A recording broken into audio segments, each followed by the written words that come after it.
at this point, I saw you go out on social media a couple of months ago saying that, yo, I don't stream this song and all that. Is it because of the dispute?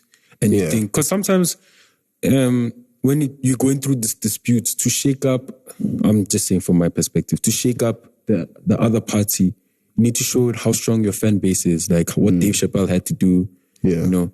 Yeah. So when you went out there to say, yo, don't stream this, I'm still sorting out my masters. Yeah. What was going on in your head at that time? And what did you think was that going to accomplish, you know?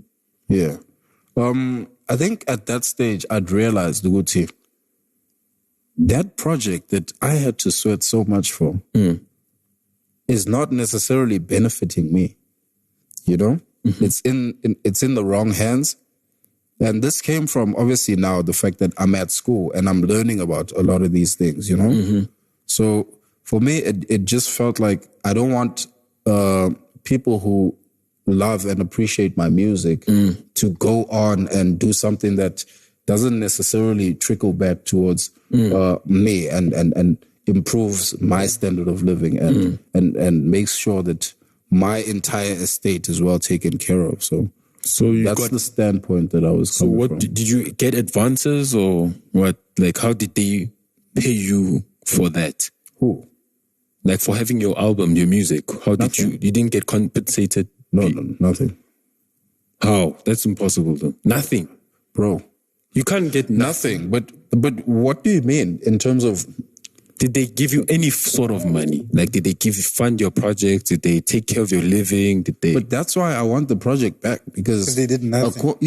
Because you can only... The person who commissions the recording and the project and pays for it is actually the person who will own the master, right? And that's me in this case. Mm-hmm. So for that specific project, you know... And everything else was released under Cash Time, recorded by the expenses. So everything else, expenses-wise, the other singles that I mentioned was a 50-50 thing in terms of taking care of maybe the production and some of the studio time that had to do with making those songs. But so do you own 50% of those? Yeah. Okay, I should. But obviously... Because I'm sorting all those things out and I'm trying to fix that entire situation, I'll be able to find out where those things stand. But according to my knowledge, they're obviously all at Africori. Mm-hmm. So yeah, I think when obviously I consolidate everything, those things should be then rightfully distributed. Mm-hmm. So this wasn't no shot to KO, because everyone thought you were coming for KO. It's not a shot at him, no, dog. For me, it's trying to get my work in the rightful place. Mm-hmm. You know? Mm-hmm. It's got nothing to do with the man. Noguti, he's not the only owner of Cash Time. There's other shareholders, you know, who could feel like, oh, this is an attack on me, you know? Can you mention, or is it something that's never been disclosed? I think it's public knowledge who's the Cash Time people are. I think Tabiso Khati is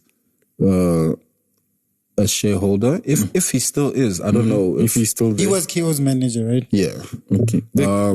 This was the manager that they had to leave to push tear gas. KO. No. Or he came with the Cash Time Life era. Okay. Yeah. So him and who else? And I think Mai was also a shareholder. I don't know who else though, but and then KO. Yeah. Okay. So now